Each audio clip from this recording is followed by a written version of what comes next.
Hey everyone, this is John from EastCoastArmory.com. I'm here today with a project update video for my 1/6 scale M4A3E2 Jumbo Sherman tank. In the last project update video, I mentioned that the hull received a bunch of work, bring it up to a state here where it's very close to completion. However, in addition to getting a lot of work done on the hull, I also was able to get a lot of work done to the turret as well. In this video, we're going to be going over all of the modifications and alterations that were made to the turret to bring it to the shape that we see here. So stay tuned, there's going to be a bunch of cool info coming right at you. While the hull waits for its 3D printed components to be produced and to come in, I might as well take the downtime and focus now my efforts on the turret. As you can see, prior to filming, I went ahead and took a Sharpie and basically illustrated out what needs to be done and where it needs to be done too. And essentially, this is the same type of technique that, well, plastic surgeons do before they go ahead and start hacking and slashing for, well, honestly, the same reasons.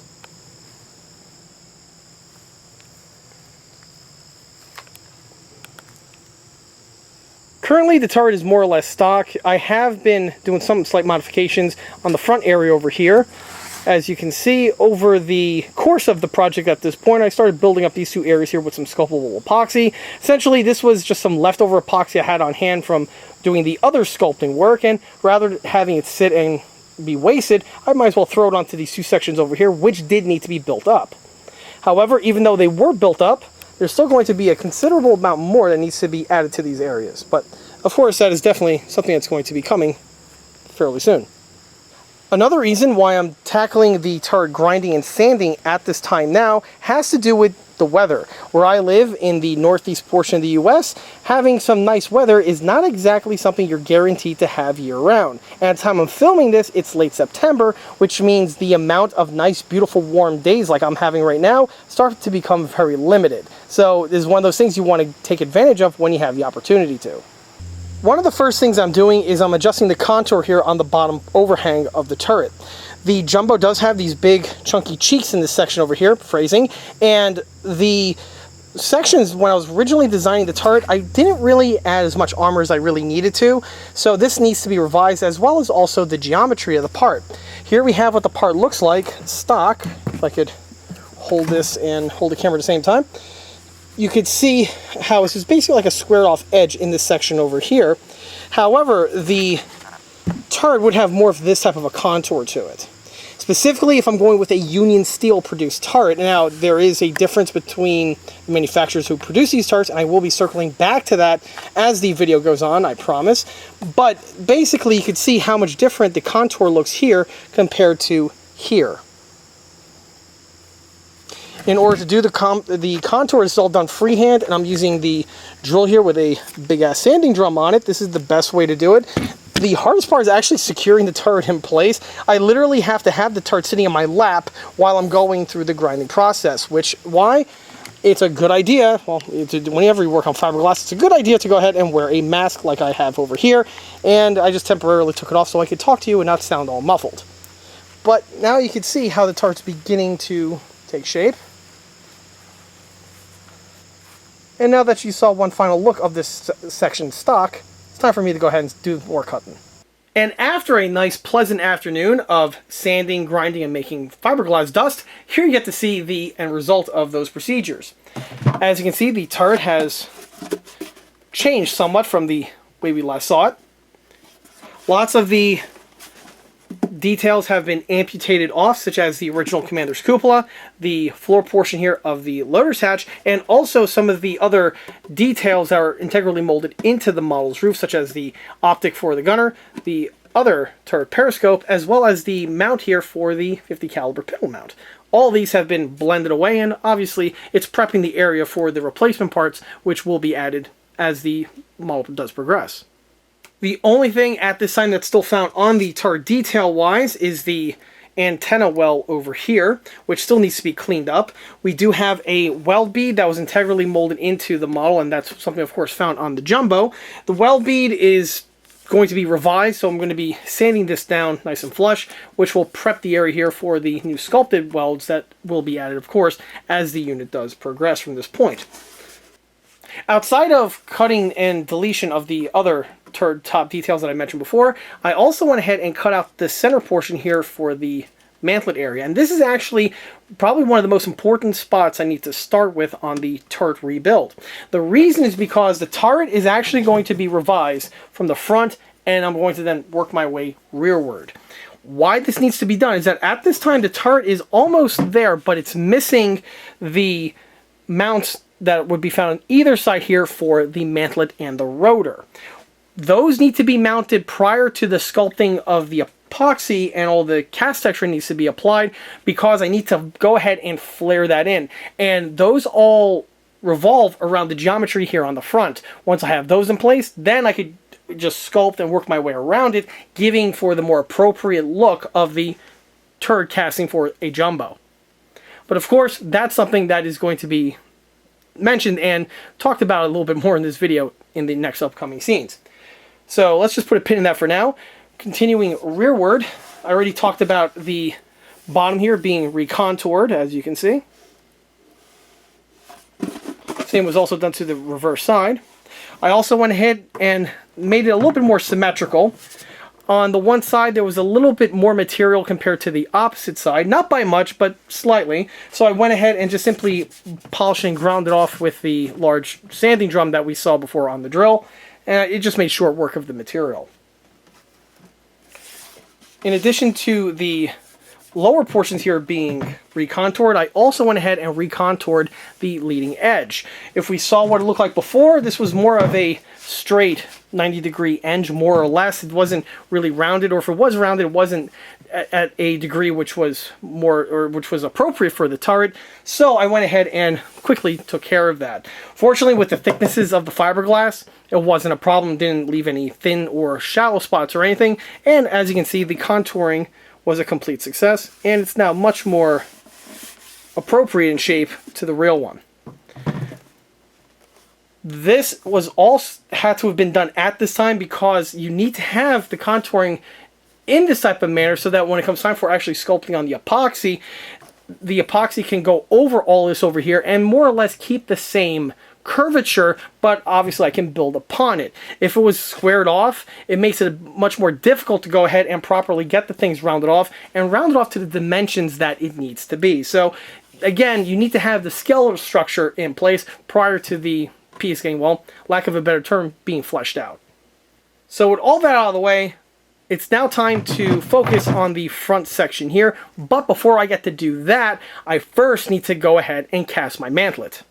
As for what that looks like, well, and I'm pretty sure many people watching this are two parts surprised and confused at the same time. And if you are, good, congratulations, your brain's working, that's a good thing you got going for you.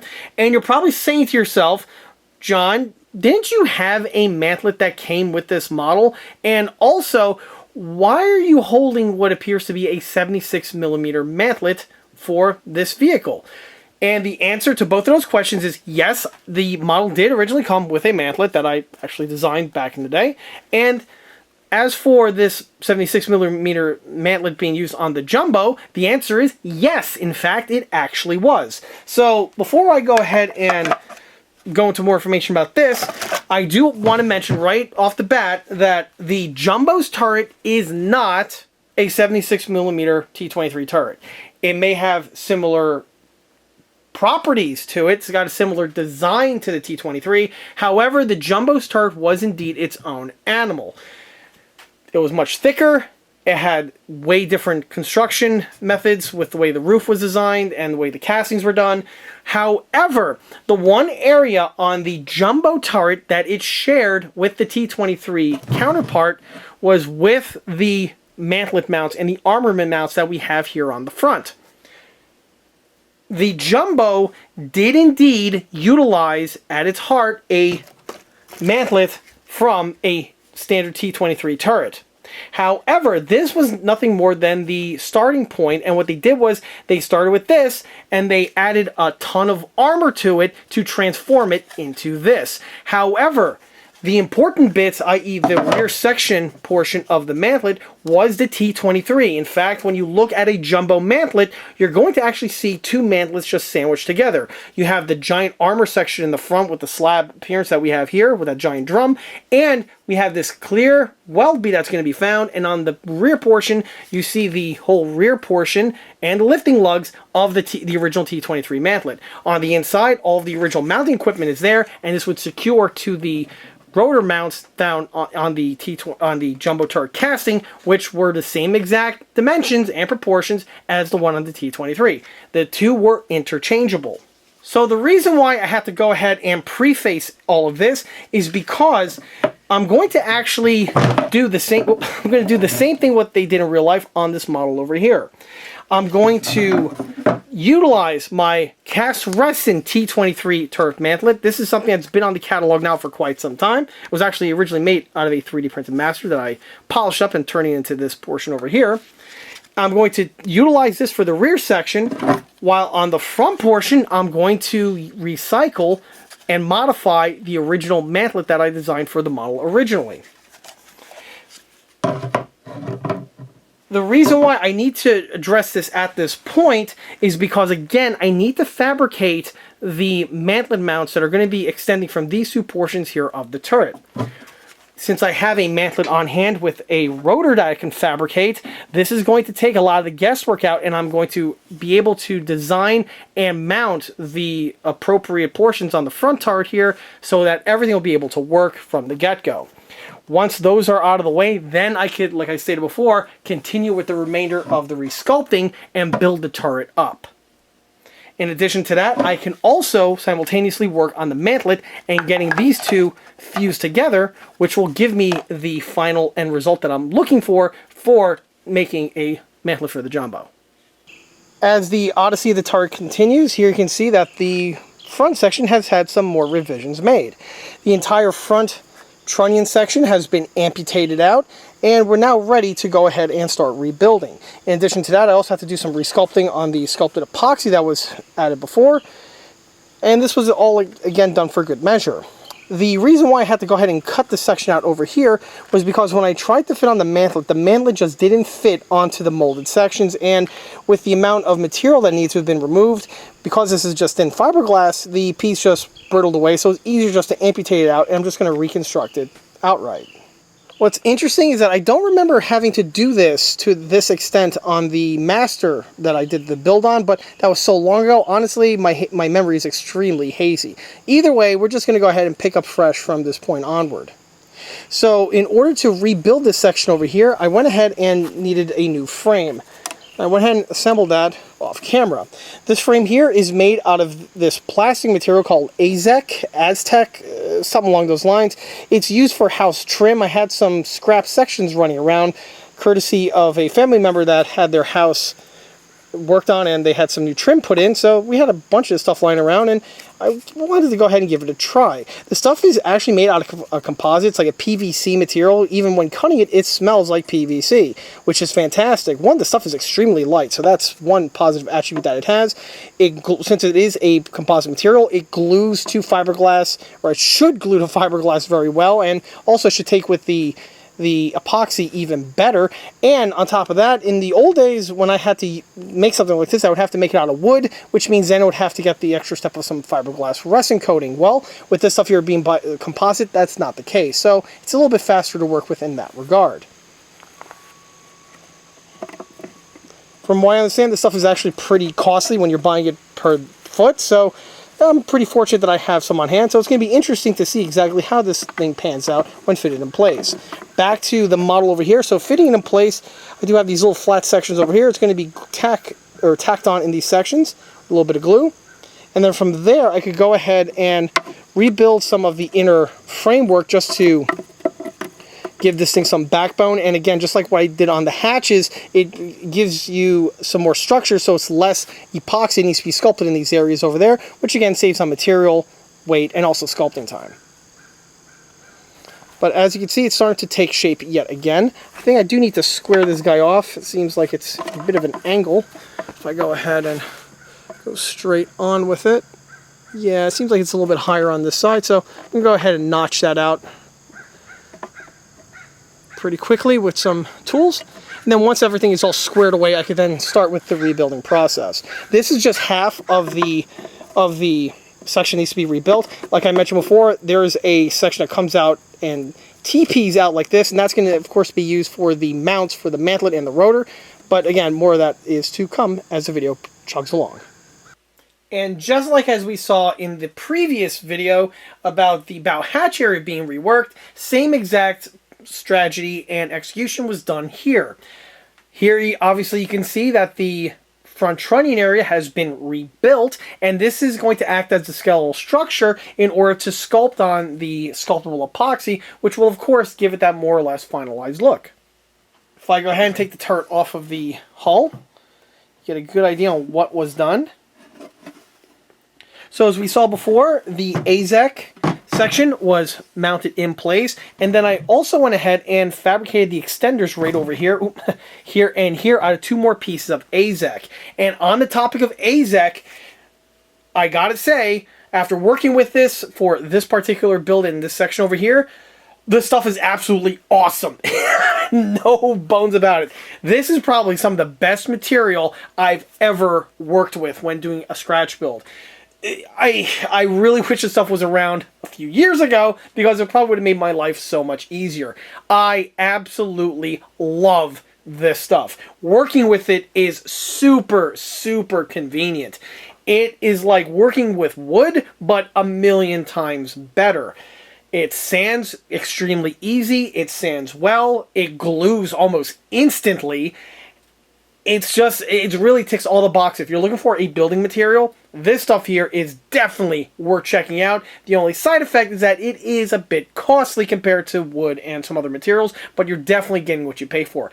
Excellent quality stuff. It can be milled, it can be machined, it can be sanded with every single tool known to man. And the best part is, unlike wood, you don't have to fiberglass it because it is a composite altogether, and it takes to resin and paints and epoxies very well, and also bonds to fiberglass and other materials equally as well. This stuff is great, so it definitely has the ECA seal of approval on it. So back to the piece over here, you can see that I went ahead and fabricated the 2 extenders. These were just simply super glued into this section over here. No fasteners were required for the bonding. The piece just glued together like a rock. On other units in the past, I would probably have to add a little nail on either side, or a small little fastener that's entombed in for extra strength. This one here, I just don't see that being necessary. This thing here is really good to go the way it is.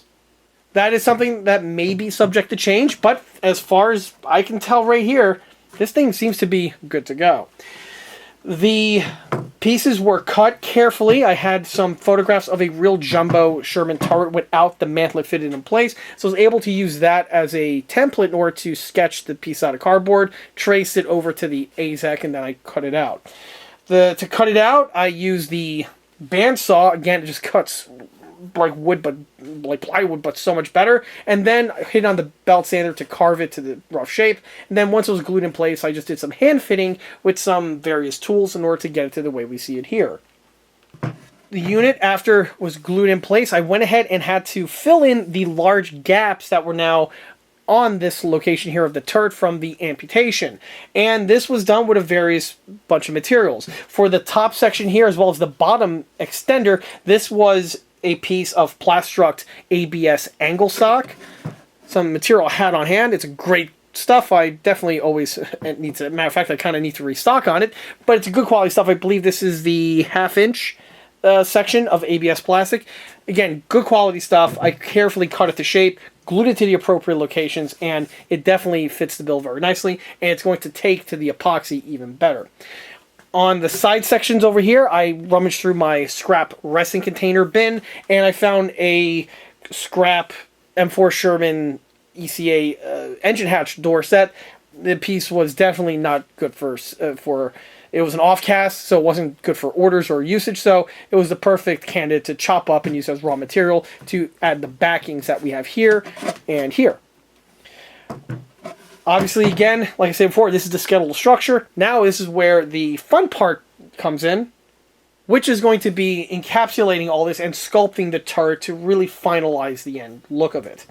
For the Sculpting on a Jumbo, the vehicle's design, or I should say the turret design, is similar to a T-23 turret, but it's much chunkier. And after looking at mine over here, I do see, again, some areas where I could go ahead and add that extra bulk to essentially cultivate some mass here and to make this thing a bit chunkier and a bit more prototypical compared to the way we have it right now. But as a skeletal structure, this is definitely perfect. Also, if you're wondering, if you go ahead and, for the sheer grace of luck, snag one of these kits that are floating around out there, is this something that you have to do in order to build it, say, out of the box? Say you have one of these, but you don't want to go nearly as crazy as I am with the bodywork? The answer is yes. The kit was originally designed, of course, to be built with the stock mantlet. And if you're rolling with the stock mantlet, you are just going to need to, you can keep the original box structure, but you just have to fabricate these two sections here and here, as I mentioned before. In case anyone's wondering, why didn't I just build these into it originally? The answer is quite simple. This was done for molding reasons. I should say plastic pantsers, when we were in our communication when I was designing this thing, he said in order for the piece to pop out in the mold, it would be really good not to have these overhang sections. So that's why I made it squared off, and these were molded into a certain portion of the vehicle. They didn't really hold up that well with the casting, so if you are working on one of these pieces here, you are going to have to fabricate. Fortunately, they're really easy to fabricate out of a piece of plywood, or like I did over here with the AZEK stuff. This is actually probably the perfect material to fabricate these joints. But anyway, from here, again, I was able to do some hand fitting, not with this mantlet, with the rest of one that I will be using as a basis, and I was just able to hand fit it from there. So no more talking, time to whip out the magical paste, and I'll be able to go ahead and complete the sculpting of the turret. Jumping forward to the next day, here you can see the turret literally accumulating mass. And the turret has had its epoxy, or I should say its first coat of epoxy, added to the appropriate locations to bulk it up. And also, the exact same epoxy was used to fuse in the trunnion section, making it rock solid compared to the way we had it before.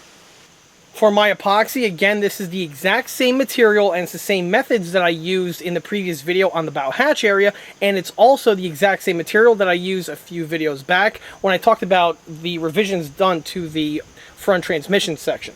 But either way, here you can see what it looks like at this time.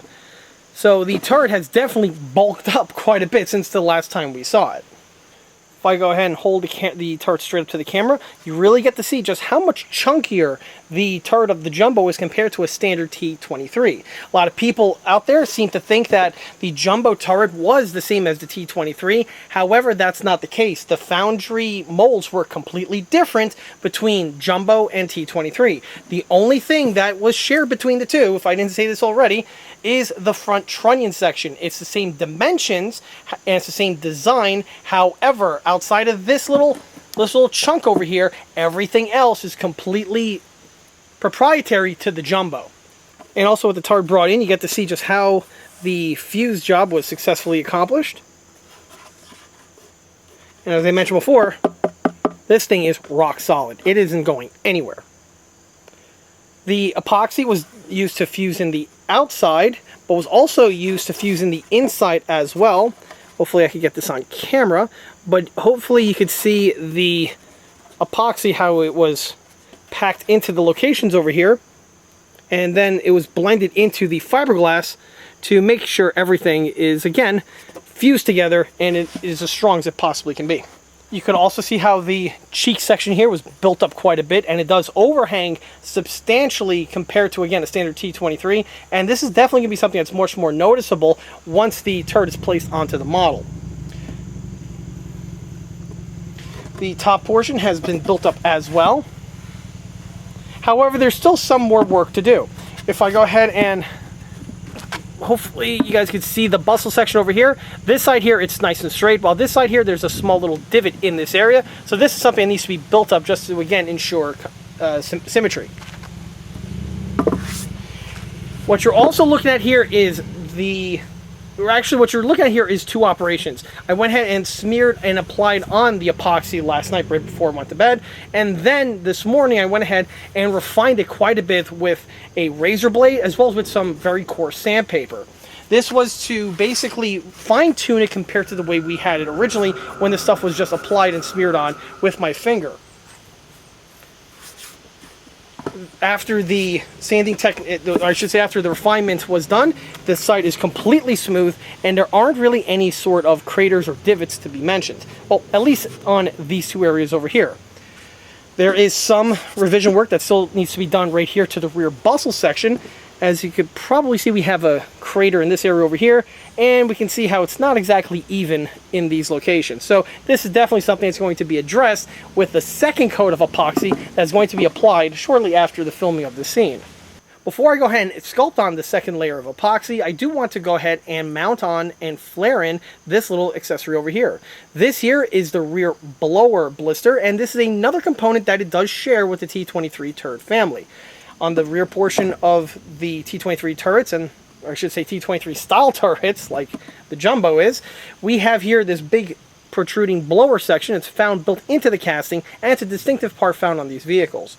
The unit that we have here is a cast resin EastCoastArmory.com component. It's been on the catalog for many, many years now, and this is actually kind of interesting because this is one of the, actually this is the very first time I'm actually get a chance to use one of these components on my own vehicles, which is kind of funny how that worked. Things been on the catalog for 10 years, and here we are finally getting to it. So better late than, of course, never. Either way, it's going to be carefully marked, the location, and then it's going to be dropped into this area, and then once in this location here, I can go ahead and flare it in with the epoxy, which will make it look like the piece is integrally cast on, which of course is true to form to the real one. As for the piece itself, it is hollow on the inside over here. We have this little inlet. Again, this would be a blower, so this would be completely hollow on the real unit. And we have here the provisions for mounting on the storage pintle for the 50 cal. Obviously, that's going to be something that's going to be added as the turret progresses. But it also has cast texturing on it, so it's going to be much easier for me to blend in with the cast texturing when the time does indeed come. But before I can do that, I need to mark this location and get this thing fitted in place. Another day, another bunch of revisions. So at this point here, the secondary epoxy work has been completed, and also some more of the turret has been refined. On the rear blower section, I did mention before that I was going to add the rear blower prior to the application of the second coat of epoxy. However, I decided to revise that because on the location where this thing gets fitted, the geometry wasn't really quite there. It was really close, but I needed to add a bit of revisions to this section over here. In addition to the geometry, it wasn't exactly even as we saw before, so I thought it was best to go ahead and square that area off and get the geometry where I want it prior to this piece getting installed. And at this point here, we're now at that point.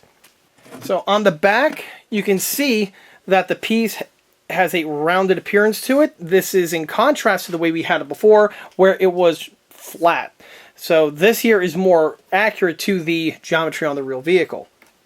Also, at this point over here, you can see that the entire top portion of the turret has been squared off. All of the molding and details have just been obliterated. So now it is a perfect platform to go ahead and build upon it, be it both details as well as the welds and all the other the fittings that are required to flesh the piece out. It's better to go ahead and, again, start from the ground up and just clean everything off, as opposed to trying to work with something that may be integrally molded on that is a bit chunky or just a little bit cruder compared to what can be done if everything is fresh. As for squaring this off, this was just done with the palm sander, 100 grit sandpaper, and I just went over the surfaces here until everything was nuked to the way we see it here.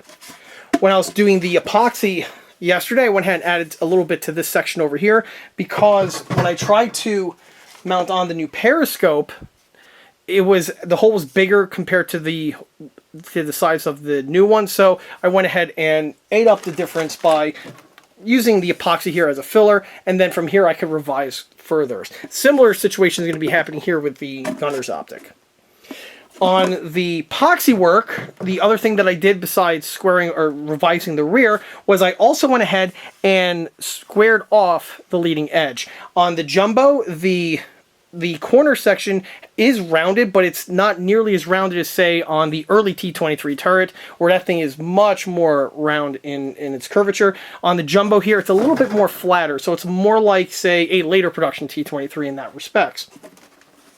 So I went ahead, added a bead of the epoxy sculpt, went ahead, flared it in while it was wet, and then after it dried, I went ahead and hit the area here with a razor blade, as well as some sanding, both palm and by hand, in order to get the appearance that we see here. And this area here is more or less complete. However, there are probably about 2 or 3 little sunken areas that still need a little drop of epoxy in order to flare that in. But again, so far, this is actually turning out really, really good.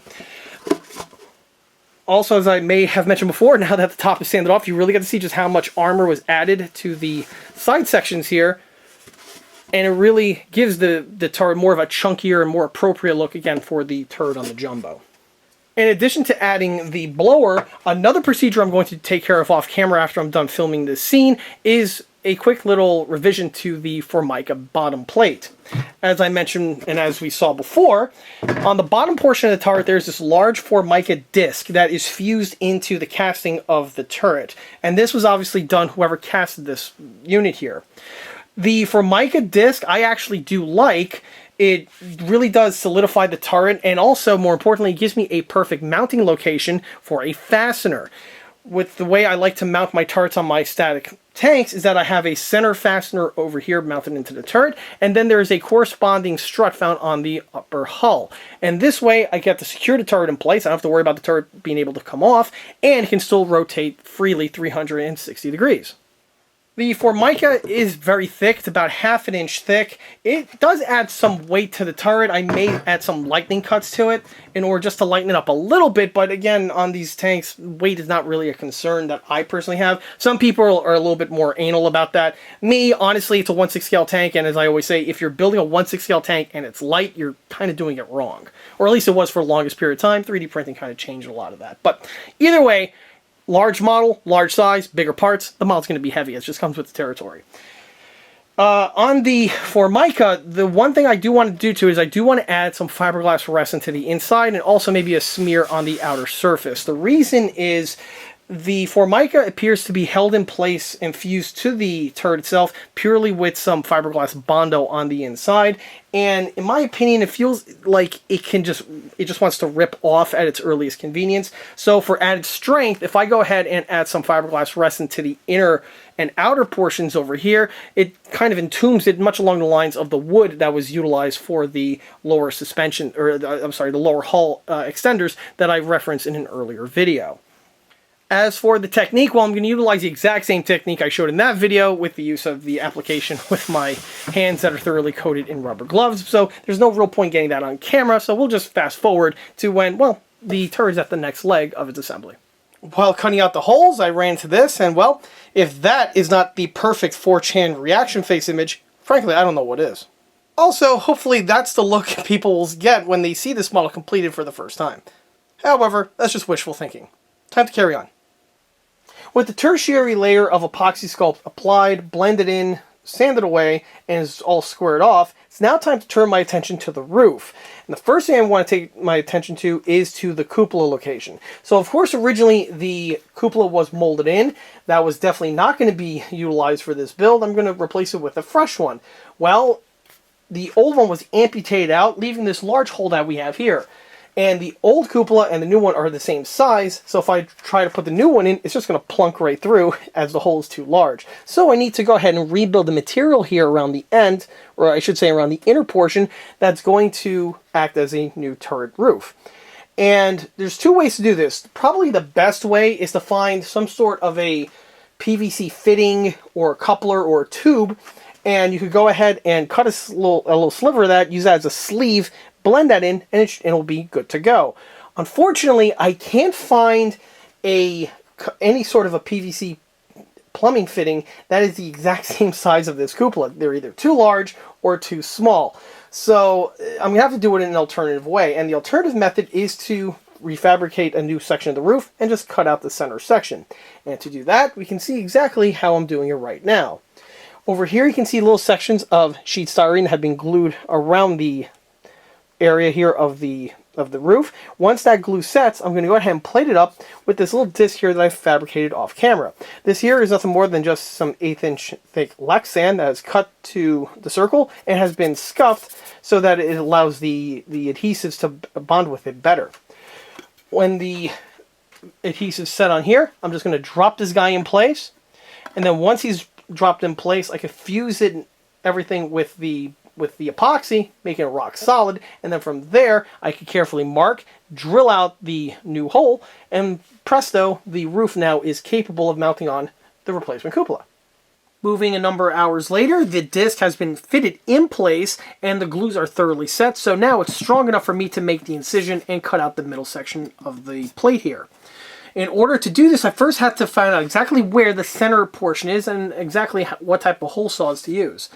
So here I have a scrap off casting a cupola here on hand. I was able to line it up appropriately, and with a Sharpie I marked the inner diameter over here, and then with my hole saws I was able to draw the center and then find the exact size I'm going to need to cut the section out so that it's the perfect size here for the outer diameter, so once it's ready the piece can just drop directly in place.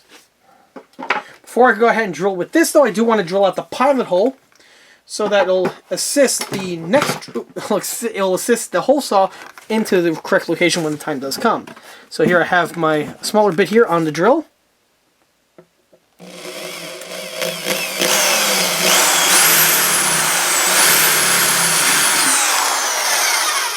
And there we have the hole drilled out that center. Swap it out with the larger guy over here. Go from there. And by the way, yes, when you're doing scratch builds on 1/6 scale tanks, you're going to need an assortment of larger diameter and larger capacity hole saws for things just like this. Just comes with the territory. Alright, here we go.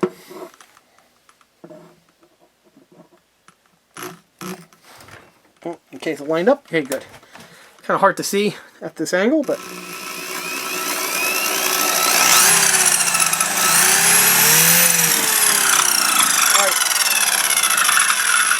pilot holes drilled through. Now let me cut into the plastic.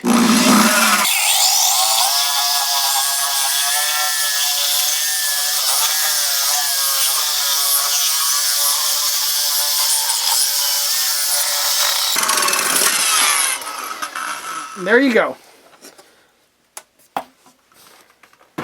When you're doing a procedure like this, you just want to let the bit do all of the work. So you don't want to force it, you just break stuff and it's not exactly beneficial. Just let the bit cut.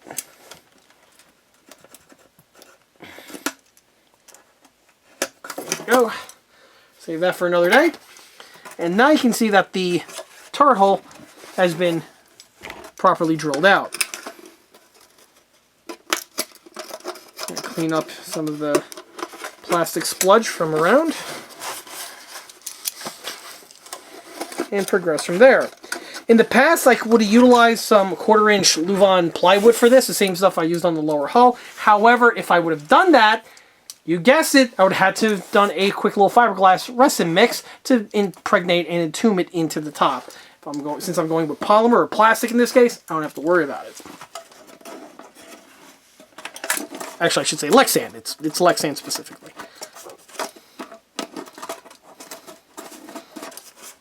Alright, excellent. Now from here, I'm going to go ahead and mix some 2-part epoxy sculpt and blend it into the inner section, fusing it to the roof, and also on the outer section over here, plugging up this gap, which will then allow me to go ahead and polish it down with some sanding.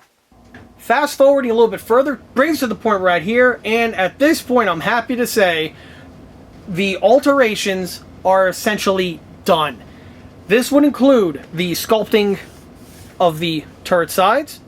I did have to make a bit of a alteration to the rear geometry, which I'll get to in a moment, and the top roof section here is completed and it's actually ready for preparation for the turret hatches, as well as the other fittings that need to be added in a video that's going to be coming down the road. I was also able to add these two little details over here to the front, and I sculpted them into the bodywork itself. These here are Mantlet overextension stops, and T-23 turrets have these too. Basically, these are just two integrally molded in blocks of steel, and they just bottom out the mantlet at its highest elevation point. To fabricate these here were fabricated out of 1/4-inch pieces of styrene strip that I had on hand. I was able to cut them up, double them up on each side, and this was then the skeleton for the then epoxy to be sculpted over it, entombing them in place and giving for the end result that you see here. Really, the only thing that needs to be done to the turret sides, besides the addition of the smooth cast texturing, which will be added in a upcoming video, is I need to cut out these two wells found in these two sections here of the mantlet rotor locations.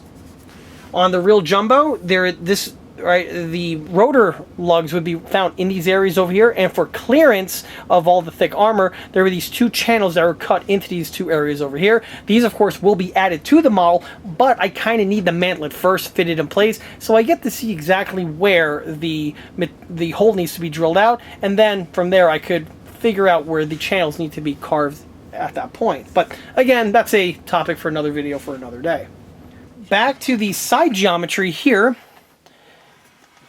Since the previous scenes, I went ahead and did a tertiary coat of epoxy in certain key locations, building up the thickness in certain areas, which is more true to form to the real one, and also makes it more symmetrical.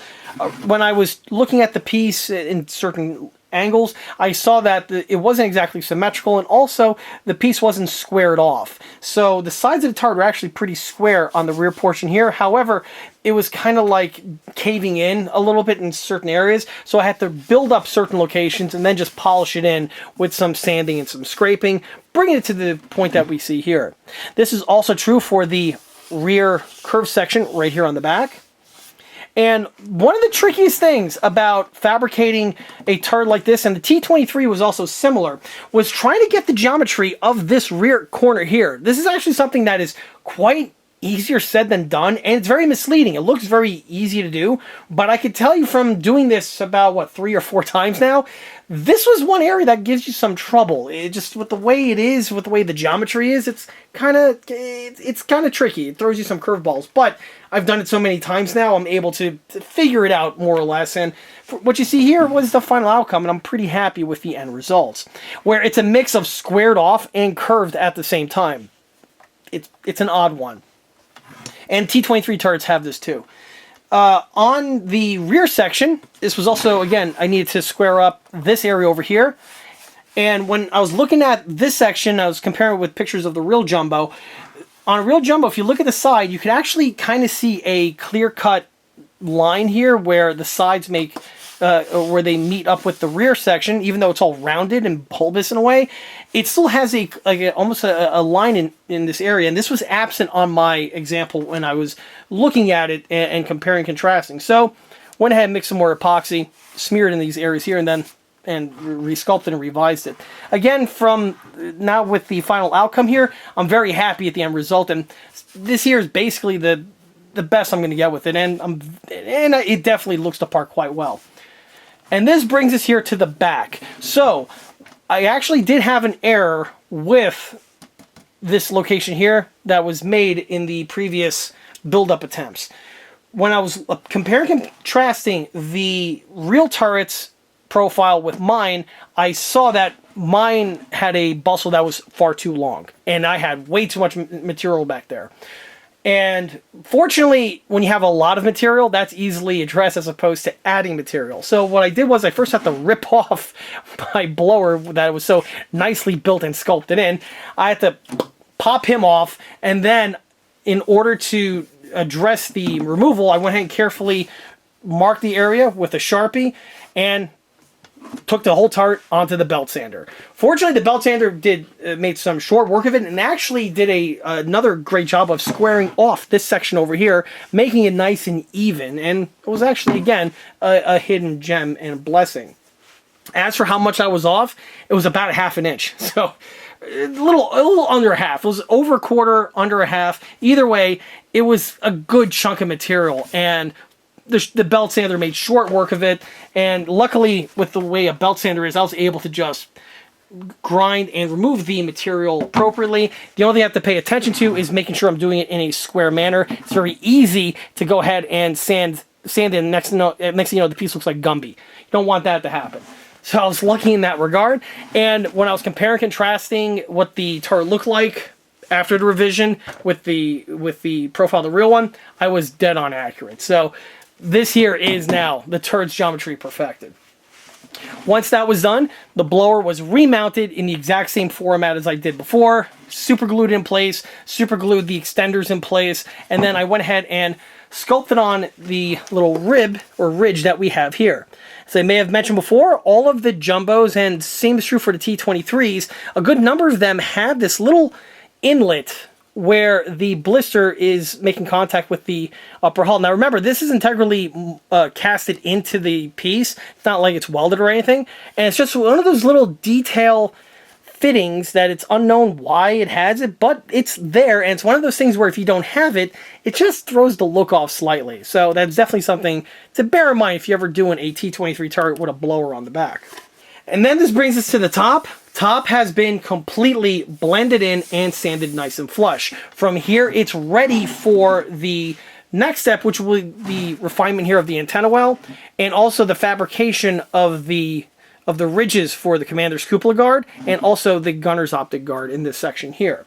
On the hatches themselves, as I mentioned before, this area here was built up and is blended in now, so this guy's here ready for the next step.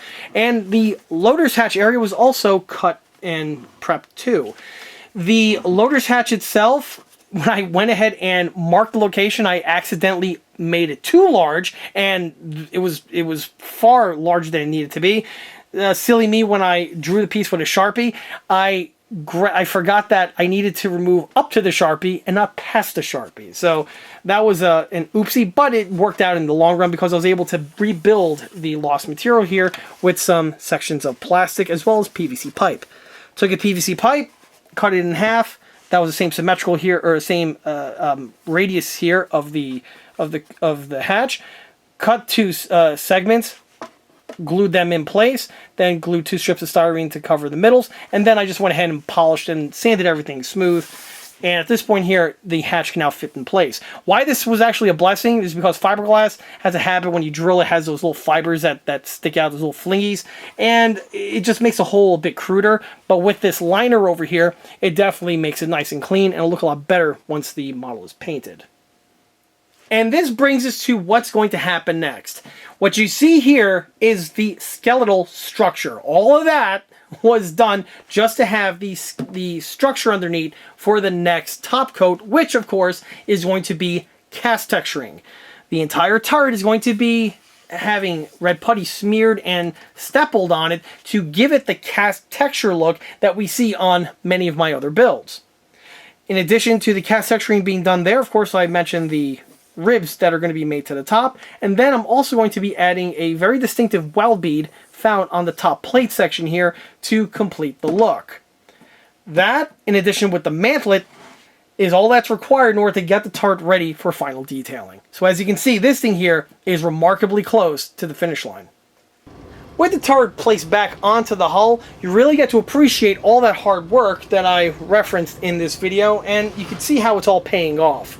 The model is definitely having the proper look and appearance and stature of a jumbo, and that is definitely combined with the up-armored hull that we have here on this model. It's definitely looking the part, and this turret definitely does not look out of place fitted onto this hull. And it's just going to get better from this point onward. And with that, that wraps up this project update video for the 1/6 scale M4A3 Jumbo Sherman tank.